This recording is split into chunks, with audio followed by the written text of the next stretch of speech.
എടാ വേണ്ട ഞാൻ പറഞ്ഞ കേൾക്കണ. എനിക്ക് അവളെ വിളിച്ച് 2 വർത്തമാനം പറഞ്ഞില്ലെങ്കിൽ കിടന്ന ഉറക്കം വരൂലെന്ന്.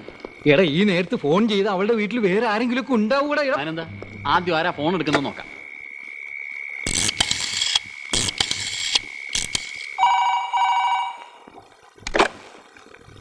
ഹലോ.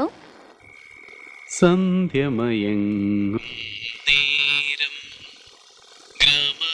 ചന്ത പിരിയുന്ന നേരം ബന്ധുരേ രാഗബന്ധുരേ നീ എന്തിനീ വഴി വന്നു.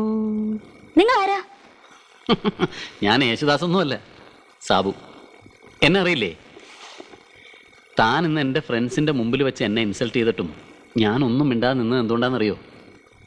തന്നെ എനിക്ക് അത്രയ്ക്ക് ഇഷ്ടമായതുകൊണ്ടാണ്. You shut up bloody mouth. പ്രേമിക്കാൻ നടക്കണ ഇനി എന്നെ ശല്യം ചെയ്താലുണ്ടല്ലോ തന്റെ മുഖത്തിന്റെ ഷേപ്പ് മാറ്റിക്കളെ. ചൂടാകാതടി പെണ്ണേ. നീ എന്നോട് അധികം കളിച്ചാ നിന്റെ ഇപ്പോഴത്തെ ഷേപ്പ് മാറും. Bloody fool.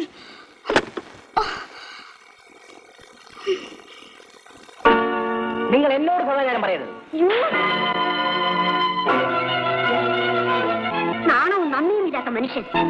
ഔദാര്യം കാണിച്ചതിന്റെ അവകാശം കാണിക്കാൻ.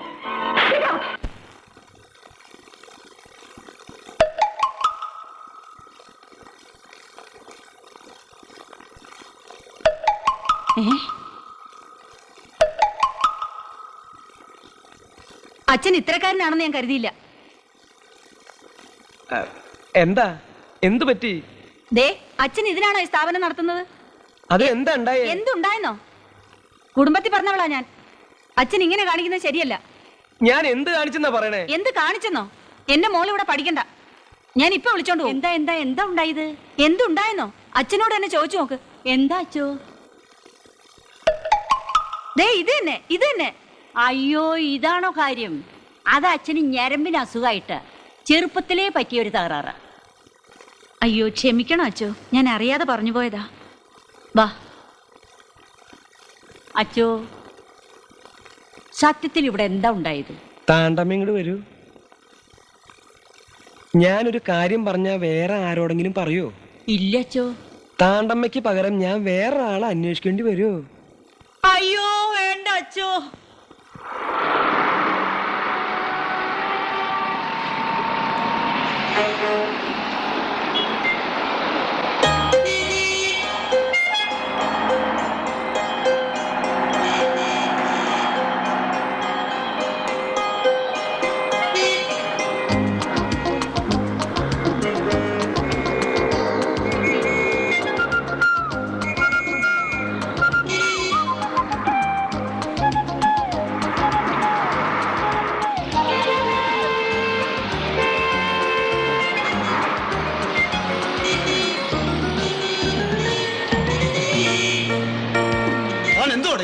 ഞാനൊന്നും കാണിക്കുന്നില്ല. ഞാനൊന്നും കാണിക്കണ്ട.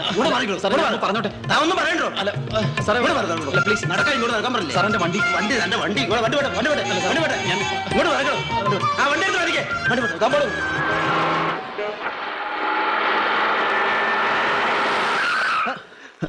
I M sorry. കലാദർശനയിലെ സാബു അല്ലേ? അതെ, ഞാൻ നിങ്ങളുടെ ഒരു ആരാധകനാണ്. എങ്ങോട്ടാ? ലോഡ്ജിലേക്കാ. ഞാൻ ഡ്രോപ്പ് ചെയ്യാം, കയറിക്കോളൂ. വേണ്ട, ഞാൻ കേറടോ. Thank you. ഹലോ, ഞാനും ഒരു ആരാധകനാ. ഹലോ. പെമ്പിള്ളേരുടെ ശബ്ദത്തിൽ ഫോൺ ചെയ്യാൻ മിടുക്കനാണല്ലേ?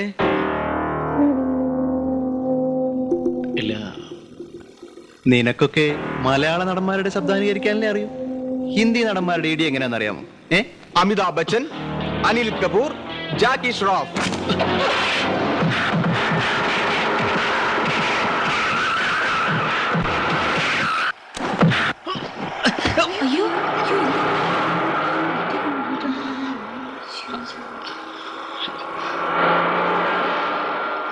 See you. എൻ്റെ ഫ്രണ്ട്സാ, ഞങ്ങളിങ്ങനെ തമാശക്ക്.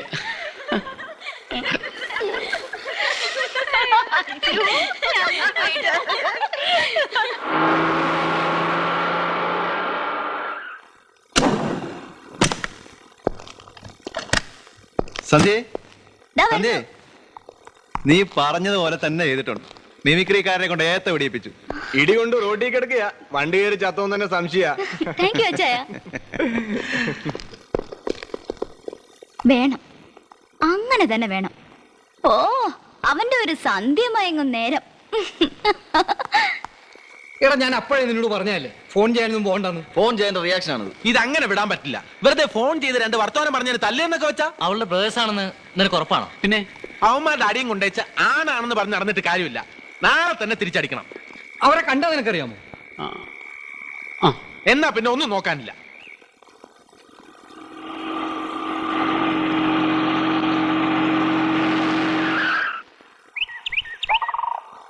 എടാ നിനക്കൊക്കെ ഈ മലയാളം നടന്മാരുടെ ശബ്ദം അനുകരിക്കാൻ മാത്രമല്ലേ അറിയാവുള്ളൂ.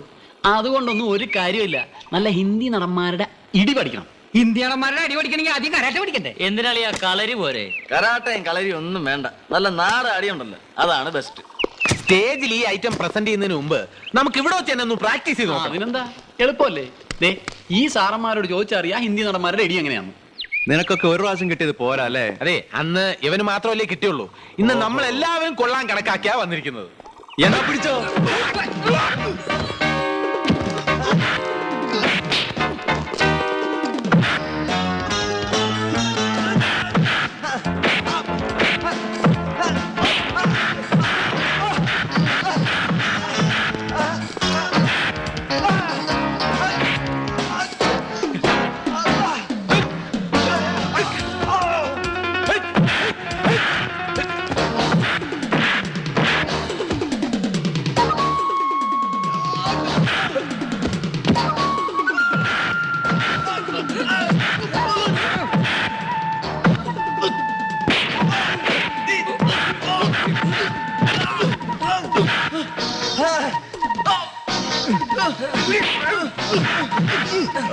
മമ്മൂട്ടി അടിയോടോ കണ്ടോ.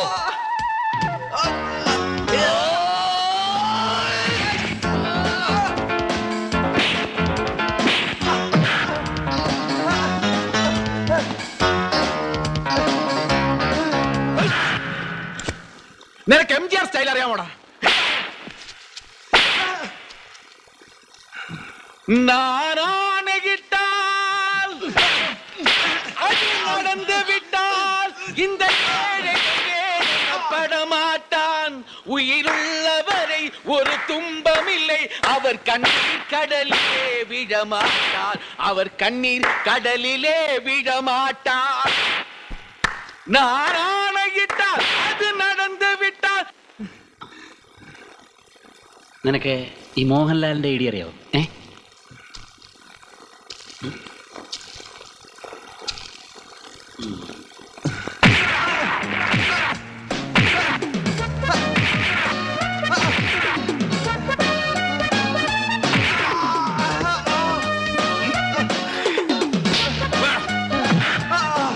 നിനക്ക് മധുവിന്റെ ഐഡിയ അറിയാവൂടാ പട്ടി.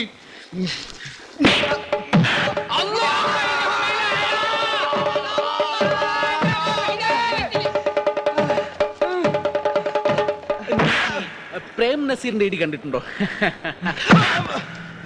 നിനക്ക് കമൽഹാസന്റെ ഇടി അറിയാവോ? ജാക്കി ചാന്റെ ഇടി അറിയാമോ?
നന്നായി, ഏതായാലും നമ്മൾ തമ്മിൽ പരിചയപ്പെടാൻ സാധിച്ചല്ലോ. ചെറുപ്പത്തിൽ ഞാൻ കുറെ നാൾ ഡാൻസ് പഠിച്ചതാ, പിന്നെ മുടങ്ങി.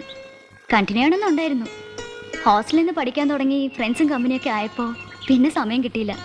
ഞാൻ ഇവിടെ ചേർന്നിട്ട് 1 വർഷമേ ആയിട്ടുള്ളൂ. ഞങ്ങൾ കോട്ടയത്തായിരുന്നു. എന്റെ മമ്മിക്ക് ഡാൻസ് കുറച്ചൊക്കെ അറിയാം. മമ്മി എന്നെ സ്റ്റെപ്പൊക്കെ പഠിപ്പിച്ചത്. ഇവിടുത്തെ മിമിക്സ് ട്രൂപ്പിലുള്ളവരൊക്കെ മഹാവഷളന്മാരാണല്ലേ? അതെന്താ അങ്ങനെ ചോദിച്ചത്? ഒരു സാബു ഉണ്ടല്ലോ, ബോറൻ. ഞാൻ വന്ന ഫസ്റ്റ് ഡേ തന്നെ തുടങ്ങി വായ്നോട്ടം. പിന്നെ ഒരു തരം ഷൈനിങ്ങും വളിച്ച ജോക്സും, ശബ്ദം മാറ്റി വീട്ടിലേക്ക് ഫോൺ ചെയ്യലും. ശല്യമായപ്പോ ഞാൻ എന്റെ ബ്രദേഴ്സിനോട് പറഞ്ഞു. അയ്യോ, സാബുവോ? ആ ഗ്രൂപ്പിലെ നല്ലവര് സാബു ഉണ്ണിയാ. സാബു LLB സ്റ്റുഡന്റാ. പിന്നൊരു ജിമ്മിയുണ്ട്, പുള്ളി ആളൊരു വിളഞ്ഞ വിത്താ. സന്ധ്യ ബ്രദേഴ്സിനോട് പറയേണ്ടിയില്ലായിരുന്നു. സാബുവിന് സന്ധ്യയോടെന്താ ഇഷ്ടം തോന്നി കാണും. പിന്നെ ഇഷ്ടം, എനിക്കങ്ങ് ദേഷ്യം വന്നു. ലതയാണെങ്കിലും പറഞ്ഞു പോവും. അത്രയ്ക്ക് വൃത്തിയോടെയുള്ള ഫോണിലൂടെ പറഞ്ഞത്. ഞാനും വിട്ടില്ല, നല്ലത് കൊടുത്തിട്ടുണ്ട്. അതെ, എനിക്കിട്ട് 2 കിട്ടി, അതിന് തിരിച്ചു കൊടുത്തിട്ടുണ്ട്. അവളിപ്പോ ചേട്ടന്മാർക്ക് ചൂട് പിടിച്ചു കൊടുക്കുന്നുണ്ടാവും. ഹോ, ഇങ്ങനെയൊക്കെ സംഭവിച്ചത് എനിക്കറിയില്ലായിരുന്നു. മിക്കവാറും എല്ലാ പ്രേമത്തിന്റെ ആരംഭം ഇങ്ങനെയൊക്കെ ആയിരിക്കും. പിന്നെ നമ്മുടെ ഇതില് വില്ലന്മാരൊന്നും ഇല്ലായിരുന്നോണ്ട് സ്റ്റാർട്ടിങ് ട്രബിൾ ഒന്നും ഉണ്ടായിരുന്നില്ല. Everything was smooth for us, അല്ലേ? ഡാ, ആദ്യം അവർ നിന്നെ തല്ലി, നമ്മൾ അവരെ തിരിച്ചു തല്ലി. ഇപ്പൊ സംഭവം ഡ്രോ. പക്ഷെ ബോൾ ഇപ്പോഴും കോർട്ടിന് പുറത്താണ്. ബോളോ? ബോൾ മീൻസ് സന്ധ്യ. ഇനിയിപ്പൊ നിന്നെ കുറിച്ച് ഓർക്കാൻ സന്ധ്യക്ക് ഒരുപാട് കാര്യങ്ങളുണ്ട്. പിന്നെ ലതയുടെ അഭിപ്രായം കൂടെ കേട്ടപ്പോ സന്ധ്യക്ക് റീതിങ്ക് ചെയ്യാൻ ഒരു അവസരം കൂടി കിട്ടി. അളിയ, മനസ്സിന് ഇഷ്ടപ്പെട്ട ഒരു പെണ്ണിനെ സ്വന്തമാക്കാൻ വേണ്ടി ഒരു അല്പം ശരീരപീഡനം ഏൽക്കുന്നതിൽ എനിക്ക് സന്തോഷമേ ഉള്ളൂ. എടോ ലതേ, ഇനി എല്ലാം തൻ്റെ ഇരിക്കുന്നത്. സാബു പറയാതെ തന്നെ ഞാൻ നല്ല ഇൻട്രഡക്ഷനാ കൊടുത്തിരിക്കുന്നത്. പിന്നെ ഇതിനൊക്കെ ചെലവ് ചെയ്യണം. പറഞ്ഞു വരുമ്പോ ഇതൊരു ബ്രോക്കർ പണിയാ. എന്താ വേണ്ടതെന്ന് വെച്ചാ പറഞ്ഞു. തനിക്ക് വേണ്ടത് കുറെ ഐസ്ക്രീം അല്ലേ? എത്ര വേണമെങ്കിലും വാങ്ങിച്ചു തരാം. സന്ധ്യ, സന്ധ്യ പ്ലീസ്. ഞാൻ സന്ധ്യ ശല്യം ചെയ്യാൻ വന്നതല്ലേ. ഒരു വാക്ക്, അത് കേട്ടിട്ട് സന്ധ്യ പോയിക്കോളൂ. പെട്ടെന്നുണ്ടായ ഇമോഷണലി ഞാൻ ഫോണിലൂടെ എന്തൊക്കെയോ വിളിച്ചു പറഞ്ഞു. ഒരു പെൺകുട്ടിയോട് ഒരിക്കലും പറയാൻ പാടില്ലാത്തതാണ്. തെറ്റാണ് ചെയ്തതെന്നറിയാം. പക്ഷേ സന്ധ്യ കണ്ടപ്പോ മറ്റൊരു പെൺകുട്ടിയോട് തോന്നാത്തൊരു കൗതുകം, അതിൽ നിന്നുണ്ടായൊരു താല്പര്യം. എല്ലാവരും ആവേശമായിരുന്നു. ഇപ്പോൾ ഓർക്കുമ്പോൾ കുറ്റബോധം തോന്നുന്നു. ഞാൻ ഇനി ഒരിക്കലും സന്ധ്യ ശല്യം ചെയ്യാൻ വരില്ല. കഴിഞ്ഞതൊക്കെ മറക്കണം. വരട്ടെ. ബൈ ദ ബൈ, ചേട്ടന്മാരുടെ തല്ലുഭയെന്നാണ് ഈ പിന്മാറ്റമൊന്നും കരുതണ്ട. സ്നേഹം എന്നൊക്കെ പറയുന്നത് ഒരിക്കലും പിടിച്ചു വാങ്ങാൻ പറ്റുന്ന ഒന്നല്ലല്ലോ.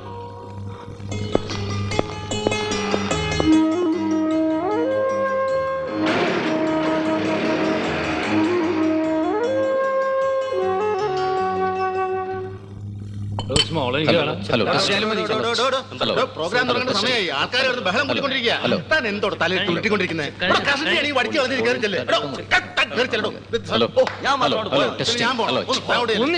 താൻ വലിയ വർത്താനം പറയണ്ട. ക്ലിയർ ആയിട്ടെന്ന് വെച്ചാൽ അവിടെ നേരെ എടുത്ത് പോയി. മതി മതി മതി. ഇനി ഒരുത്തണ്ടായിരുന്നില്ല, അവൻ അവിടെ പോയി.